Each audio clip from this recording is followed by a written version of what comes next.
Good morning. Let's talk about that first step out of bed. That stiffness in your fingers when you try to grip your coffee cup. That familiar ache in your knees when you stand up after sitting for a while.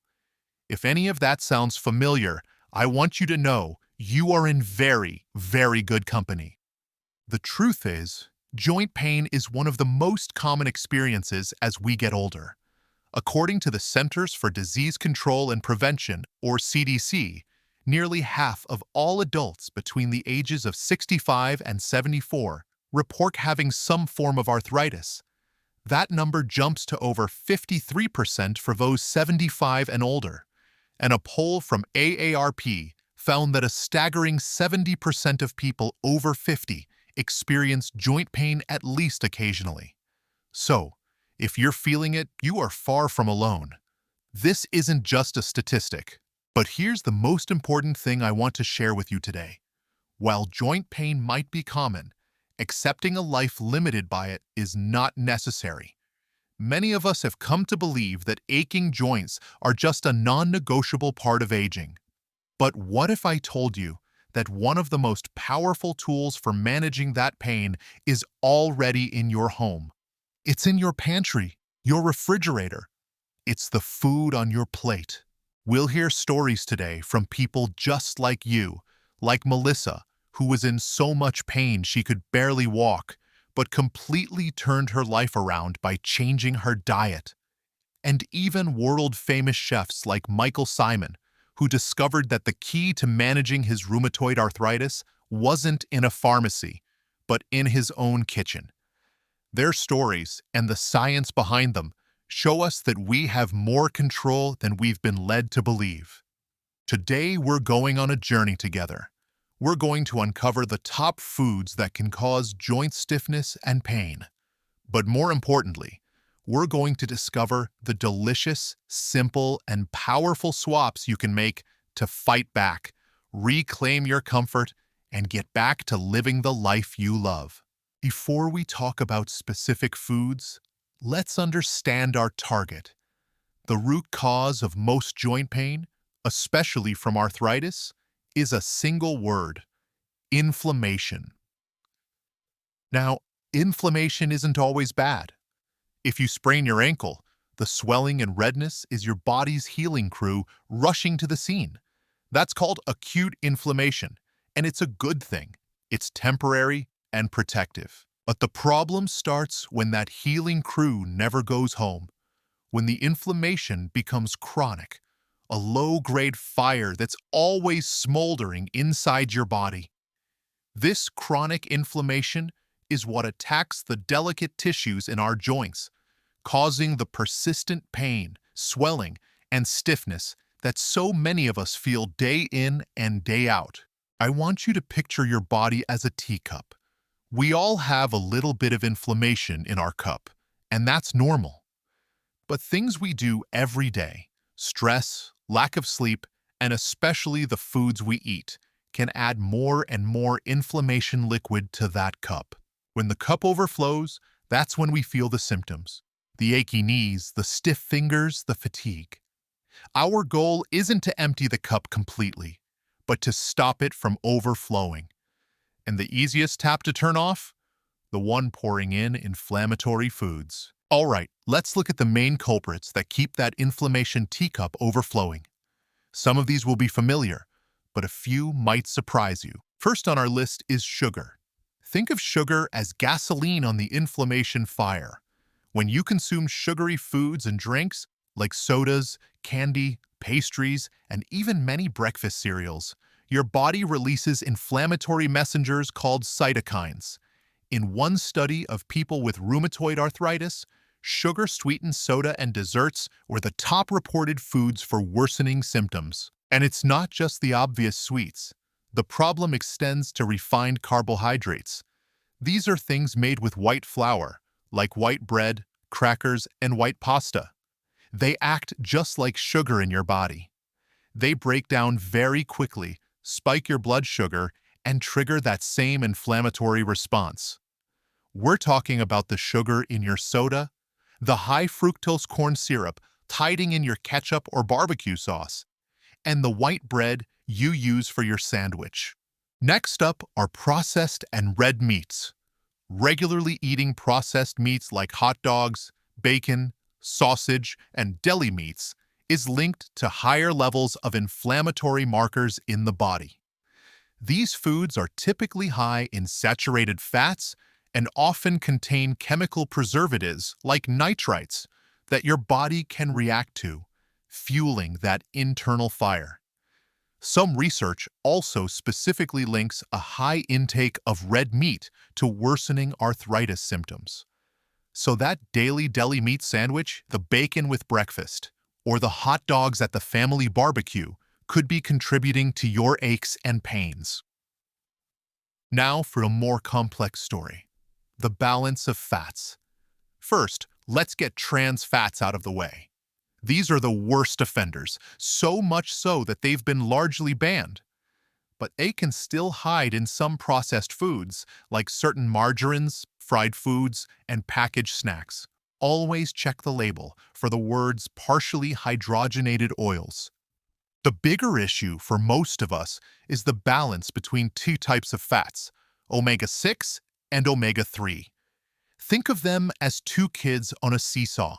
You need both, but you need them in balance. Omega-3s, which you find in things like fatty fish and flaxseed, are anti-inflammatory. They calm things down. Many omega-6s, on the other hand, can be pro-inflammatory when you have too many of them. The typical American diet has a ratio of about 15:1 omega-6s to omega-3s, when a healthy ratio should be closer to 4:1. This imbalance keeps the inflammation seesaw permanently tilted in the wrong direction. This overload comes from the heavy use of certain vegetable oils, like corn, soybean, safflower, and sunflower oil, in so many of the processed foods we eat, from fried foods to salad dressings. This next one sounds complicated, but the idea is simple. It's not just what you eat, but how you cook it. Advanced glycation end products, or AGEs for short, are harmful compounds that form when proteins or fats are cooked at very high temperatures. Think grilling, frying, broiling, or roasting. Your body sees these AGEs as invaders and sends out inflammatory cytokines to attack them. So, a perfectly healthy piece of chicken can become inflammatory depending on how it's prepared. The culprits are things like the crispy, brown skin on fried chicken, the char marks on a grilled steak, and even some pasteurized foods. We all know that a high salt intake is bad for blood pressure, but emerging research suggests it may also trigger autoimmune responses and worsen inflammation, particularly in conditions like rheumatoid arthritis. Salt also causes your body to retain fluid, which can increase the swelling in your joints. The biggest sources of salt usually aren't the shaker on your table, but the huge amounts of sodium hidden in processed foods, canned soups, frozen dinners, and fast food. While some studies suggest a little bit of alcohol might have some benefits, excessive use is known to cause inflammation. For those who suffer from gout, this is especially critical. Certain alcoholic drinks, particularly beer, are high in compounds called purines, which the body breaks down into uric acid. An accumulation of uric acid is what directly triggers a painful gout attack. Furthermore, alcohol can interfere with common arthritis medications, making them less effective or even more dangerous.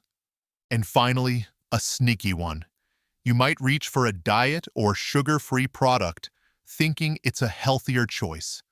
But artificial sweeteners like aspartame are seen by the body as foreign chemicals, which can potentially trigger an inflammatory response. Other common additives like MSG or monosodium glutamate, which is often found in fast food, soy sauce, and canned soups, can also be a trigger for some people. Now let's talk about 3 food groups that are the subject of a lot of debate: nightshades, dairy, and gluten. You may have heard that you should avoid these at all costs. The truth is, it's complicated and it's highly personal. There is no one-size-fits-all answer here, and the scientific evidence is mixed. This is where you get to become a detective for your own body. These vegetables contain a compound called solanine. The theory is that solanine can trigger arthritis flares in some people. However, the Arthritis Foundation states there is no scientific proof of this for most people. In fact, these vegetables are packed with powerful anti-inflammatory nutrients, like the antioxidant lycopene in tomatoes. So what do you do? If you suspect nightshades might be a problem for you, try this simple experiment. Completely eliminate them from your diet for 2 weeks. No tomatoes, potatoes, peppers, or eggplant. Keep a simple journal of your pain levels. After 2 weeks, reintroduce one of them. Say, have some tomato sauce with dinner, and see how you feel for the next day or two. If you notice a flare-up, you may have found a personal trigger. If you feel no different, you can likely enjoy these nutritious foods without worry. This is another confusing one. Some studies suggest the saturated fat in full-fat dairy can promote inflammation. Yet other research, including a major review of over 50 different clinical studies, concluded that dairy generally has an anti-inflammatory effect, especially fermented products like yogurt and kefir. These contain probiotics, which are the good bacteria that are great for your gut health. The answer likely depends on the person and the product. For those who don't have a true milk allergy, the approach is the same. If you're curious, try cutting out dairy for a couple of weeks. Then, reintroduce it, starting with something beneficial like plain Greek yogurt, and listen to your body. Does your stiffness increase? Do you feel more bloated? Or do you feel just fine? Your body will give you the answer. Gluten is a protein that can cause a major inflammatory response in people with celiac disease. For others, a non-celiac gluten sensitivity may exist. However, for the general population without these conditions, there's limited evidence that gluten itself is a primary cause of joint inflammation. Sometimes the issue isn't the gluten, but the fact that many gluten-containing foods are the highly processed refined carbohydrates, like white bread, cookies, and pastries, which we already know are inflammatory. So again, if you suspect a link, you can try an elimination period. But be mindful. Are you feeling better because you cut out gluten, or because you cut out the sugary, processed foods that often contain it? A great first step is simply to focus on replacing refined grains with whole grains and see if that makes the difference you're looking for. Okay, we've talked a lot about what to limit. Now for the best part. What to add. This isn't about deprivation. We've put together a simple chart to make this easy. You can pause the video here or take a screenshot. On the left, you'll see the inflammatory food. On the right, you'll see a delicious, joint-soothing swap. For example, instead of a sugary soda, try a cup of green tea, which is packed with powerful antioxidants.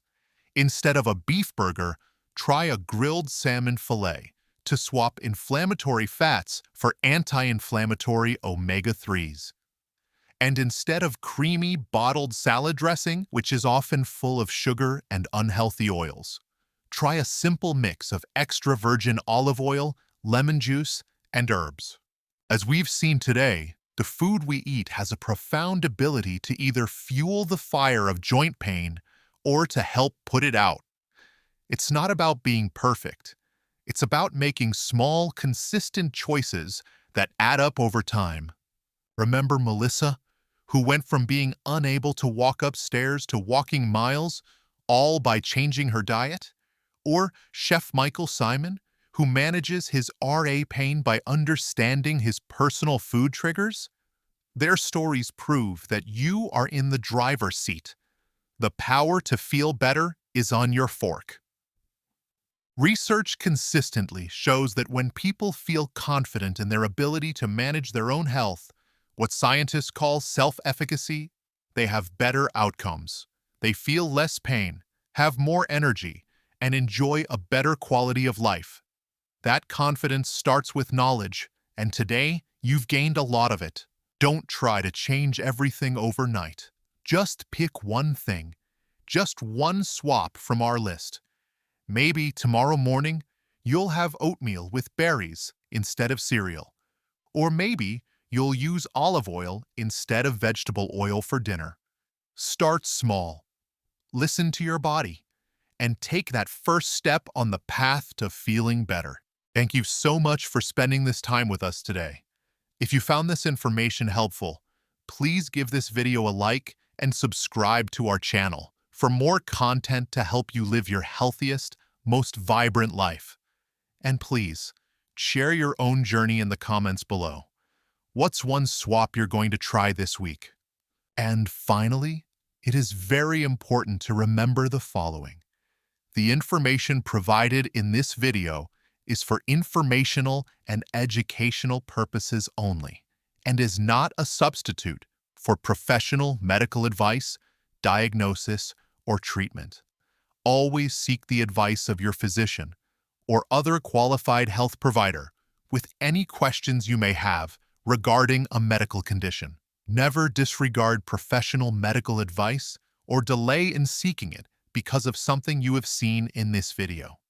The creators of this video disclaim any and all liability for any damages arising directly or indirectly from any use of the content, which is provided as is.